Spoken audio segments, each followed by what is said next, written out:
All right, let's continue our mini lessons. Guys, here in this mini lesson, your role as a Scrum Master or project manager is very, very important. So while team is performing the job, you as a Scrum Master, you monitor and control, okay, how is everybody is doing. Now, there are two issues that may happen, okay? These are very connected and almost same. Number one is task switching.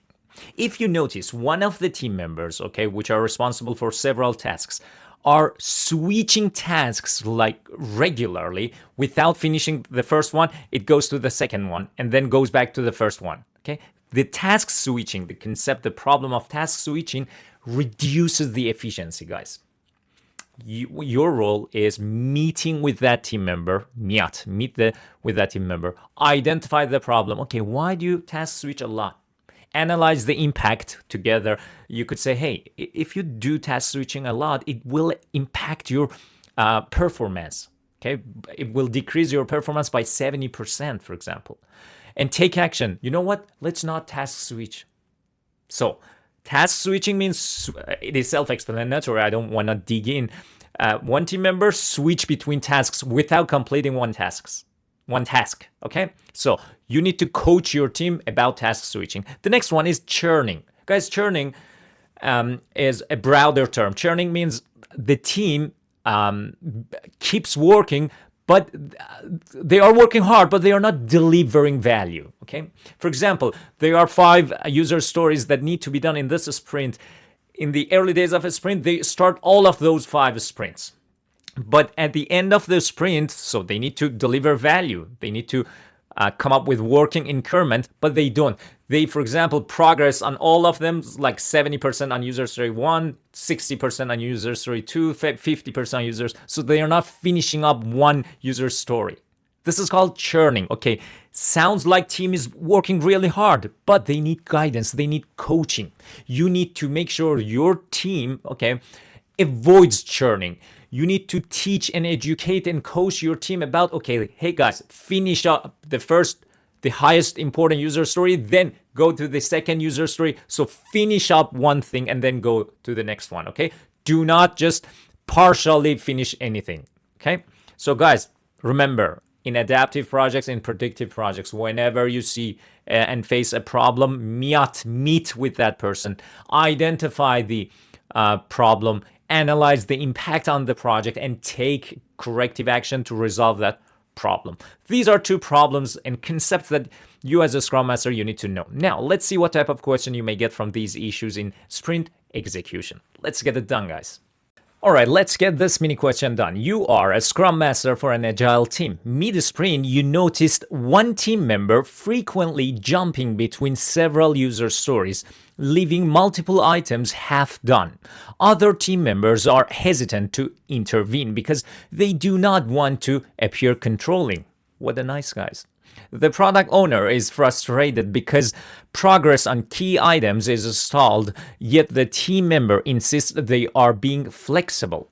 This pattern is starting to affect the sprint goal. What should you do first? A. Bring it up in the next retrospective and let the team collectively decide how to address task switching. B. Ask the product owner to prioritize more items so the team member has more choices about what to work on. C. Reassign the team member's tasks to someone else who's more disciplined in following workflow practices. And D. Meet privately with the team member to coach them, understand what is causing the churn, help them focus on finishing one item at a time. Good question. What's the problem, guys? So, team is executing, building, coding, testing. One team member is doing task switching or churning, okay? Like, is not finishing user story and then going to the next one. No, just making and leaving one user story or task half done, partially done. And what's your job as a Scrum Master? Let's go through the options. Option A, bring it up in the next retrospective. Guys, whenever there is a problem, okay, if there is a problem with one individual, you need to see that individual, okay? You don't humiliate. That's a hard word. Humiliate the individual in the group meeting, in retrospective or daily stand-ups. No, you meet with that person privately. If it's a group problem, yeah, retrospective is a great option. Okay, if the if the churning is for all the group, retrospective is a wonderful option. But since it is just one individual, one team member, meet privately, not retrospective. Option B, ask the product owner to prioritize more items so the team member has more choices. Guys, development team agreed on some sprint backlog, okay? Some user stories are in a sprint backlog, and based on the skill, expertise of that team member self-organizes and chooses tasks. Product owner has nothing to do here. Once the sprint starts, product owner has nothing to do with this sprint. So option B does not make sense. Option C, reassign the team members' tasks to someone else who's more disciplined. Like, what about that team member? You need to fire that team member? You want to put pressure on one disciplined team member, one experienced one? No, you need to coach that team member with a problem, with the issue. Okay? So this is why we have project managers and scrum masters in projects, guys. It's your role. You need to coach, educate, guide. That poor person needs guidance from you. Okay?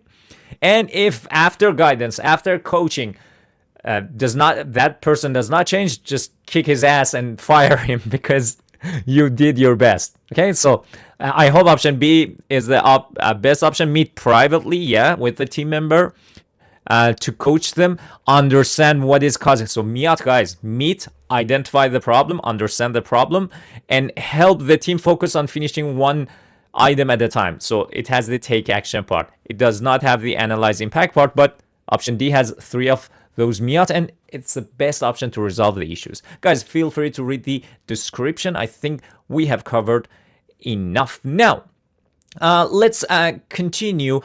I do have a question. Are they sometimes a challenging user stories, a challenging tasks? Like, not always sprint execution goes as normal, like very smoothly. No, sometimes there are challenging tasks, challenging user stories that team members cannot do it alone. What happens then? What should you do as a Scrum Master? Let's dig in.